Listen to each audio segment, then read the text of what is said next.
Hey everybody, welcome to What's Up Wednesday. All I can say is, dang, I can't believe it's already February. I'm sure everybody's feeling the same way. Seems like January has gone by very, very quickly this year. This week for the What's Up Wednesday, I'm super excited because I got a request for a topic, and I think that it's very timely since we're kind of in the middle of winter and we can generally expect that work will start to pick up a bit and things will start to get busier as we start to thaw out.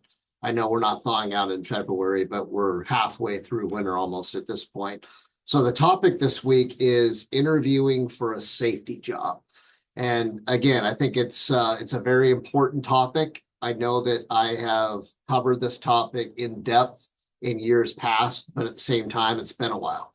So the first thing I'd say is very regularly, I see candidates make it to the interview stage and then they completely blow it in what is a sure thing interview, so to speak, meaning that all they have to do is be able to show up and answer the questions properly and the job is theirs. But then somehow they find a way to mess it up and they don't get the opportunity. So let's talk a little bit about that. And I think the first thing we should talk about is showing up properly, maybe the whole process. So, at the very beginning, it's really important when applying for a job to be very professional in your correspondence. Generally, we're submitting applications via platforms such as Indeed or LinkedIn, or we might be emailing in a resume. When doing that, make sure, as I've said in the past, to have a cover letter, which could be the body of an email, but you'd be amazed how many people send a resume with not even a short intro saying, please find my resume attached.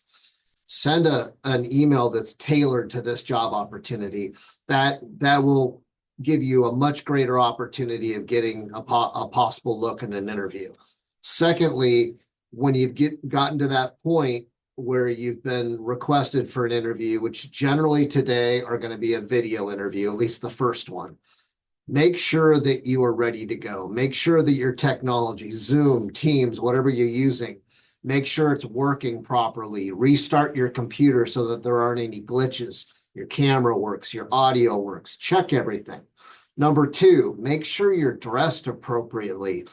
Even if you're a safety pro and you're interviewing for, let's say, a project or maybe a frontline safety role where you might be wearing a polo shirt each day. Wear a nice collared shirt, button-up shirt. Look appropriate. Make sure your shirt's not wrinkled. Make sure you're on camera. It's really amazing that candidates will sometimes refuse to turn on their camera in an interview. Obviously, that interview is done. It'll be a very short interview and you won't hear back. But then, on the once you've kind of gotten through all that part, you show up appropriately, you smile, you're friendly.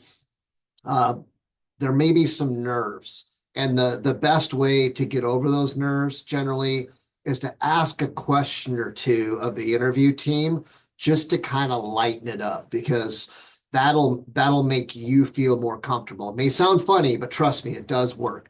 Ask them a question or two just to kind of loosen things up, make them a little bit softer. And keep in mind that in a video interview, it's all business. They're just trying to get through them, screen candidates, and narrow it down to 2 or 3 people that they're going to interview with a bigger group or team of people. Finally, when they ask you questions, if you don't understand the question specifically, then ask for clarification around it. And another big tip would be to answer the question as concisely as you can and really from your heart. A lot of times we'll see people either misinterpret a question and answer it completely incorrectly, or they get very long-winded and they end up not answering the question. That's another major, major problem. So be as concise as you can and speak from the heart. So if people ask a question like, how do you build safety culture?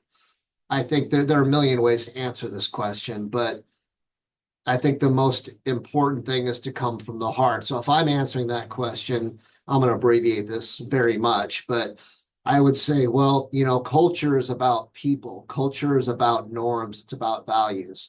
And the reality is that to have a strong safety culture, you have to have trust. And in order to get trust, you have to be able to build relationships. So when I come onto a project, I like to get to know everybody. I like to observe. I like to watch. I like to listen. I'm not coming in trying to create change. I'm not coming in with this, there's a new sheriff in town kind of a mentality. I try to build relationships. I get to know people's names. I spend time where they're working and earn their trust. These are things that help the process of developing culture, because once you've developed credibility and established relationships, the people are more willing to work with you to achieve the accomplishments and the goals of the organization.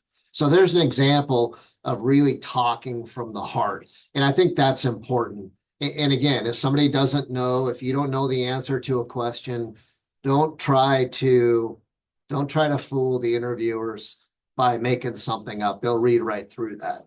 So hopefully that's helpful. The other thing that you can do, maybe in anticipation of interviews, is go to Google or whatever browser search engine you use and do a little bit of a review of very common interview questions, as well as good answers, because you're going to find a lot of that out there now. And the one thing I would say, though, is if you memorize the top 10 interview questions, and you can guarantee that probably 3 of those will be in the interview, make sure you don't recite verbatim the recommendations and the answers you find when you Google that question, just because they will read right through that and realize that you prepped and you're basically reciting an answer that that you're not making your own. So whatever that answer may be, you may have it recited, just make it your own, put it into your own words. And the more that, remember this, the more that you can kind of connect with those interviewers and they can feel you, they can sense who you are, they can see the real person, they can, see what motivates and drives you, the better. And then at the end of an interview, never be afraid. And I always recommend to have 2 or 3 questions for them, such as, how do you as an organization build culture, and what does your culture look like? That's just an example of a good question you can ask them. Another great question might be, in this role, what is a reporting structure? And in general, in the organization, does safety report to the project construction management team, or do they report to corporate safety or operations or whatever that may be? So come up with a few questions that you have ready, have a notepad, make sure that you're kind of taking notes during the interview as best you can. Don't distract yourself, but make sure you have a few things ready to ask them, and the notepad, so that any questions that come up when they're talking, you can kind of write them down and ask them later. So hopefully that helps. And if there's anything we can do to help with your interviewing journey, let us know, drop us a note, drop us a line, and we'll do our best to try to support you in any way we can. Thanks, and we'll see you next Wednesday.